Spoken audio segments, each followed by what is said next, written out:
Kinapanayam ng Net25 Bureaus Abroad ang ating mga kababayan sa iba't ibang bansa kung anong masasabi nila sa isinagawang 2 araw na Transparency and Better Democracy Rally na pinangunahan ng Iglesia ni Cristo. Mula sa Estados Unidos, Canada, Australia, Europe at Middle East, magkakatema ang saloobin at panawagan ng maraming Pilipino. Narito ang report ni Net25 correspondent Rosel Feria. Malayo man, malapit din, damdamin ng Filipinos abroad na kahit libo-libong milya ang layo sa Pilipinas, ay ramdam ang pinagdaraanan ngayon ng kanilang mga kaibigan, kamag-anak at mahal sa buhay. Yan ay papanagutin ang mga may sala sa pagkawala ng pondo ng bansa, pondo na dapat sana ay ginamit sa mga proyekto para sa ikabubuti ng pamumuhay ng mamamayang Pilipino. Ipinagpasalamat ng ating nakapanayam na mga kababayan abroad ang ibinunga ng Transparency and Better Democracy Rally ng Iglesia ni Cristo. Para sa kanila, malaking bagay na maipadinig hindi lamang sa mga taga-Pilipinas, kundi sa buong mundo na karapatan ng mga mamamayan ang pagsilbihan ng malilinis at mapagkakatiwalaang mga lider. Ang panawagan namin sa gobyerno, ang hinaing ng Iglesia ni Cristo, hindi lamang para sa mga miyembro nito, kundi sa buong Pilipino. Nagdaranas ng mga kahirapan, lalo na sa mga nakaraang kalamidad, at hanggang ngayon ay hindi pa nasusolusyonan. Matagal na rin ang investigasyon, wala pa rin resulta. We hope that this pronouncement of Filipino people will wake up our government leaders to do something about this corruptions going on in our country. People have spoken, stated their will. They want to see transparency in the government, and they want to have a true democracy, an honest government, one that they can trust and one that works for them instead of corrupt. Sa Pangulong Ferdinand Bongbong Marcos at sa kanyang gabinete at sa mga senador at kongresista, lahat ng nasa gobyerno, nawa po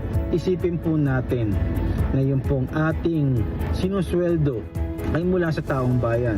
Kaya po tayo nahalal ay pinagkakatiwalaan po tayo. Pakilinis po ang inyong hanay. Tiyakin na managot ang mga dapat pong managot. Magkaroon ng mas matinding pag-iimbestiga para mahanap natin yung talagang accountable dito sa nangyayari ngayon sa Pilipinas. With the ongoing investigation, the people deserve transparency and the truth. The Iglesia ni Cristo seeks only transparency, accountability, and justice. May the government view this rally as an eye-opener, a clear sign that our country is heading down a dangerous path. Kami po ay nananawagan sa ating pamahalaan na kung maaari po sana ay lumabas na ang katotohanan, mabigyan na ng kaparusahan ang mga taong dapat managot. Ramdam po namin ang paghihirap, ang kirot at kaguluhan na nagaganap sa ating bayang minamahal. I appeal to the government of the Philippines, alongside the collective action of the Iglesia ni Cristo, to ensure true transparency and handling corruption cases. We demand genuine accountability for those found guilty through a transparent and just process. Dapat pong mapanagot ang mga sangkot dito. Makita po natin ang transparency, ang accountability. Ito po ay malaking dagok po sa ating mga kamag-anak sa Pilipinas. Ramdam po namin ang mga paghihirap nila. Ang panawagan ko sa ating gobyerno, tugunan yung panawagan na Iglesia ni Cristo. Dahil ito lang talaga ang paraan para magkaroon po ng muling pagtitiwala ng mga taong bayan sa kasalukuyang pamahalaan. We ask our leaders to ensure that every investigation is based on facts, conducted impartially, and resolved without political influence.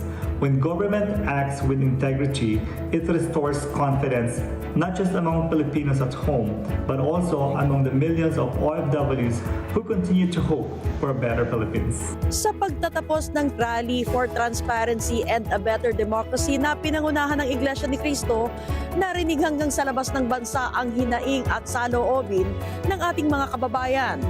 Ang pag-asa ng sambayan ng Filipino, marinig din sana ito ng mga tao sa gobyerno na ang tungkulin ay paglingkuran ng bansa ng buong katapatan at hindi ang pagsilbihan ay sarili.